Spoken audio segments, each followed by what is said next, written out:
সমাজ, বাংলার মুসলমানরা তোমাদের সঙ্গে আছে। ভারত জুড়ে তোমরা নরেন্দ্র মোদীর বিরুদ্ধে দুর্বার আন্দোলন করে তোলো। প্রয়োজনে আমরা দিল্লি অভিমুখে লং মার্চ করব। কোটি জনতা নিয়ে ভারতকে আবার হিন্দুত্ববাদ থেকে মুক্ত স্বাধীন করে ছাড়বো ইনশাআল্লাহ। প্রয়োজনে বাংলাদেশের সীমান্তবর্তী অঞ্চলগুলোতে ভারতের মুসলমানরা যদি নরেন্দ্র মোদীর বিরুদ্ধে কোনো কার্যক্রম গ্রহণ করে, বাংলাদেশের মুসলমানরা সীমান্তবর্তী এলাকাগুলোতে ভারত বিরোধী প্রতিবাদী কর্মসূচি পালন করবে ইনশাআল্লাহ। সেই সঙ্গে আমরা বলতে চাই, সারা দুনিয়ার মুসলমানেরা যেভাবে গাজাবাসীর পক্ষে মাঠে নেমে এসেছে, আমি বিশ্ব মুসলমানদের প্রতি এবং সারা দুনিয়ার শান্তিকামী মানবতার প্রতি আহ্বান জানাতে চাই, একইভাবে আপনারা ভারতের মুসলমানদের অধিকার আদায়ের জন্য ভারতের 40 কোটি মুসলমানদের প্রতি সংহতি প্রকাশ করার জন্য বিশ্ব মানবতা রাজপথে নেমে আসা দরকার।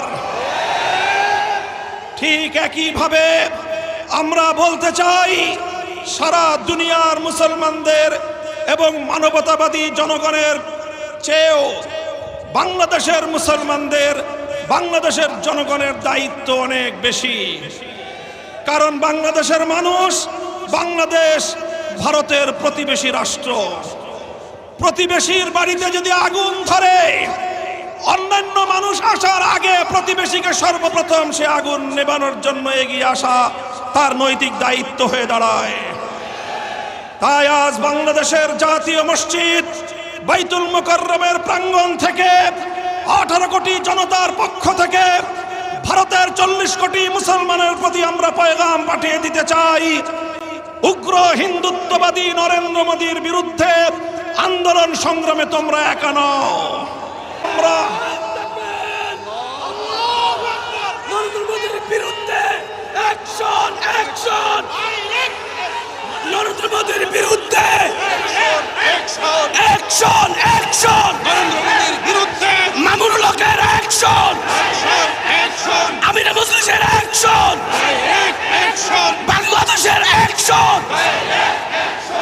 কাজেই আমি বলতে চাই, ভারতের মুসলমানরা যে কোনো কর্মসূচি ঘোষণা করবে, বাংলাদেশের মুসলমানরা তাদের পাশে থাকবে ইনশাআল্লাহ।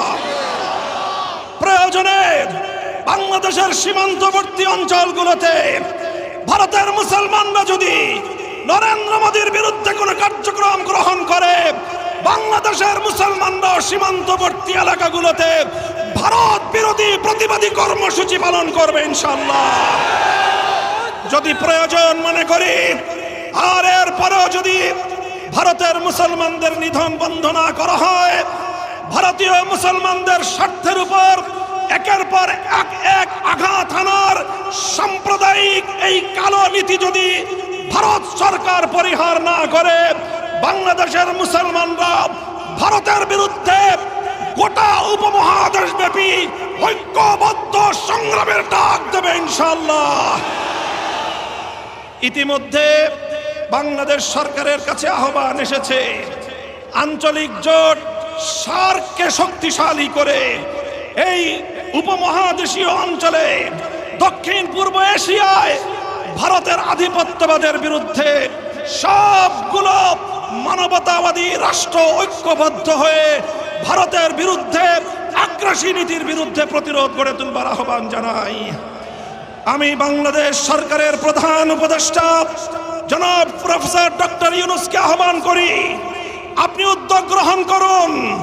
পাকিস্তান, নেপাল, ভুটান, শ্রীলঙ্কা, মালদ্বীপ সহ আপনারা ভারতের আধিপত্যবাদের বিরুদ্ধে রুখে দাঁড়ানোর টুটি চেপে ধরুন। যেভাবে আন্তর্জাতিক পর্যায়ে নরেন্দ্র মোদীকে আমাদের প্রফেসর ইউনূস সাহেবের সামনে একান্ত অসহায় মনে হয়েছে, আমরা সকল ছোট রাষ্ট্রগুলি যদি ঐক্যবদ্ধ হতে পারি, ভারত তার আধিপত্যবাদী কালো নীতি প্রত্যাহার করতে বাধ্য হবে ইনশাআল্লাহ।